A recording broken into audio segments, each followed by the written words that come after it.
प्रिय छात्र छात्राओं, सुप्रभात।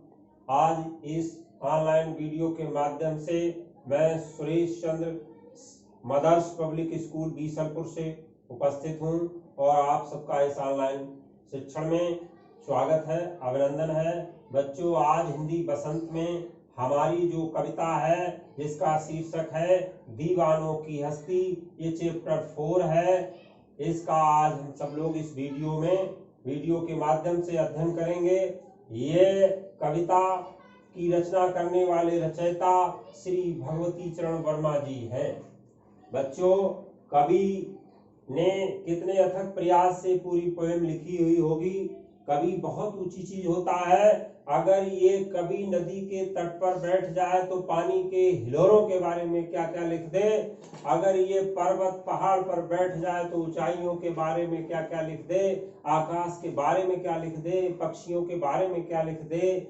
बच्चों, वर्ष में बसंत आता है एक बार और कवि क्षण क्षण बसंत होते हैं। कवि हृदय से संत होते हैं, मन से महंत होते हैं। बस यही कवि के तो कमाल होते हैं। कवि कलम से क्रांति मचा देते हैं। बस यही कवि के कमाल होते हैं। हमारी नैतिक जिम्मेदारी है कि भगवती चरण वर्मा जी का जीवन परिचय अवश्य पढ़ना चाहिए, इनके बारे में जानना चाहिए, जिन्होंने बड़े मेहनत से ये पूरी पोएम को लिखा है। बच्चों, भगवती चरण वर्मा जी का जन्म 30 अगस्त सन 1903 में उन्नाव जनपद के सफीपुर नामक गांव में हुआ था। प्रिय छात्रों, इन्होंने इलाहाबाद विश्वविद्यालय से बीए एलएलबी की उपाधि प्राप्त की थी।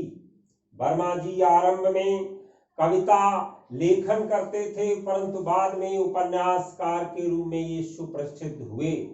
बच्चों, इनके उपन्यास बहुत महत्वपूर्ण उपन्यास है, जिनमें से अपने खिलौने, ये चित्र लेखा, भूले बिसरे चित्र आदि ये उपन्यास लिख करके प्रसिद्ध हुए।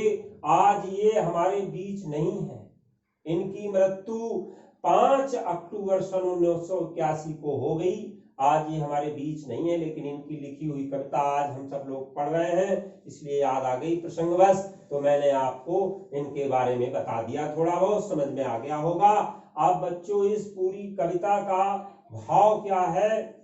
बच्चों, दीवानों की हस्ती, दीवानों की हस्ती नामक प्रस्तुत पाठ आधुनिक कविता का नमूना है, जिसमें कवि ने दीवानों के मस्ती भरे जीवन का वर्णन किया है। एक ओर वह अपने अस्तित्व को नकारता है, तो दूसरी ओर अपने अस्तित्व को महत्व देता है। वो अभावों में कितना खुश रहता है, जो उसकी फाका मस्ती का उदाहरण है। प्रिय बच्चों, इस कविता में जो कठिन कठिन शब्द आए हैं उनके अर्थ मैंने यहाँ राइट कर दिए हैं। अब मैं कविता को रीड करता हूँ, आप सुनिए।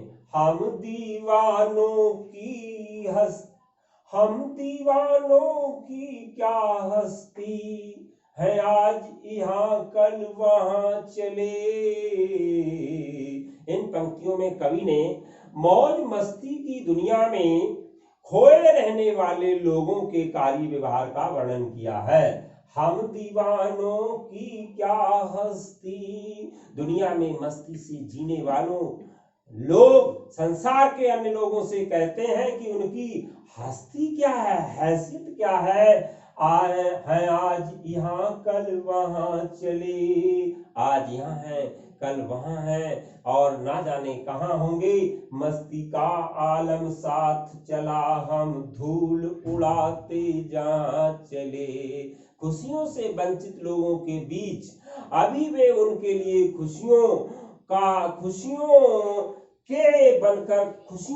को लेकर के बनकर के आए थे, पर उनकी दुखद स्थिति को देख करके वे स्वयं दुखी हो गए। दीनहीन लोगों को जाता देखकर आए बन आंसू बन कर वह चले, अभी सब कहते ही रह गए, अरे तुम कैसे आए कहाँ चले। तुम कैसे आए थे और तुम दुखी होकर के कहाँ चले गए। बच्चों, अब अगली पंक्तियों में देखिए, किस ओर चले ये मत पूछो, चलना है बस इसलिए चले। इन पंक्तियों में कवि जो है वो सुख दुख में समान रहने की बात को कह रहा है। क्या कह रहा है? खुशियों से वंचित भिखमंगों की दुनिया में जीने वालों के लिए ये पूछने, देखिए कितना सुंदर वर्णन किया है, बहुत ही सुंदर वर्णन किया है कि किस ओर चले ये मत पूछो, हम किस ओर मुझे जाना है, कहाँ जाना है, कहाँ नहीं जाना है, ये सब अब मत पूछिए, क्योंकि जग से उसका कुछ लिए चले। जग मीन्स संसार, उल्लास मीन्स प्रसन्नता, आलम मीन्स संसार दुनिया। देखिए जग मीन्स संसार, जग से उसका कुछ लिए चले, जग को कुछ अपना दिए चले। बच्चों हमें उनकी बातें सुननी और अपनी दो बातें सुनकर उनके दुख दूर करने का हम लोगों ने प्रयास किया है। और जग से उसका कुछ लिए चले, जग को कुछ अपना दिए चले। दो बात कही दो बात सुनी, हमने उनकी बातों को सुना और कुछ हमने अपनी दो बातें सुन करके उनके दुख दूर करने का प्रयास किया, उनके साथ अपनी खुशियां बांटने का, छक कर सुख दुख के घूंटों को, छक करके जी भर के, मतलब उनकी खुशियों को बांटने, उनके चेहरों पर मुस्कान लाने की हमने भरपूर कोशिश की। उनके दुख सुख में हम सब सम्मिलित हुए और अपनी इच्छा भर हमने सुखों दुखों को अपनाने का प्रयास किया। आगे की पंक्तियों में बच्चों देखो, इसमें मस्ती में दीवाने लोग खुशियों से हीन भिखमंगों की दुनिया में जीने वालों के लिए अब उनके बारे में क्या करें? हम भिखमंगों की दुनिया में स्वच्छंद लुटा कर प्यार चले।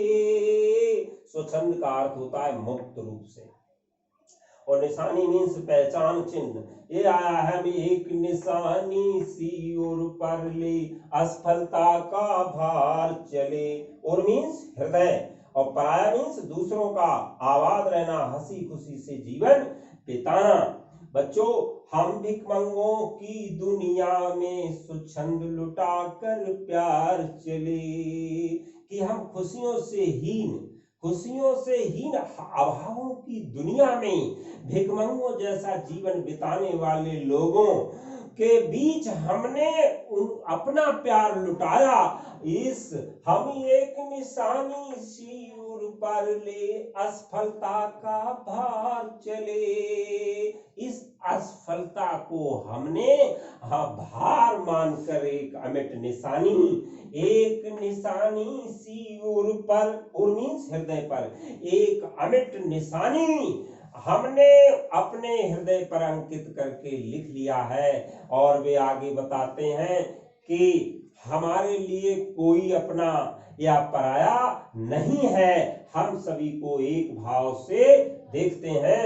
अब अपना और पराया क्या, आबाद रहे रुकने वाले, हम स्वयं बंधे थे और स्वयं हम अपने बंधन तोड़ चले। हमारी अभिलाषा है, हमारी इच्छा है कि जो जहां रुक करके जीवन अपना व्यतीत कर रहा है, जो जहां पर रुका हुआ है वो वहीं पर आबाद रहे, वहीं पर खुशहाल रहे, प्रसन्न रहे, खुशियों से पूरा रहे।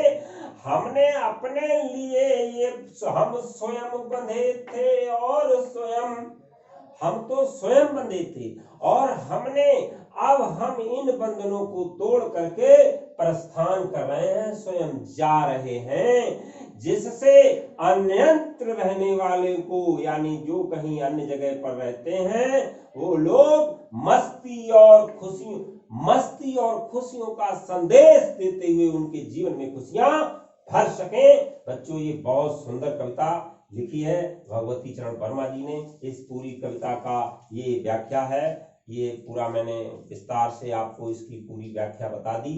सुना दी।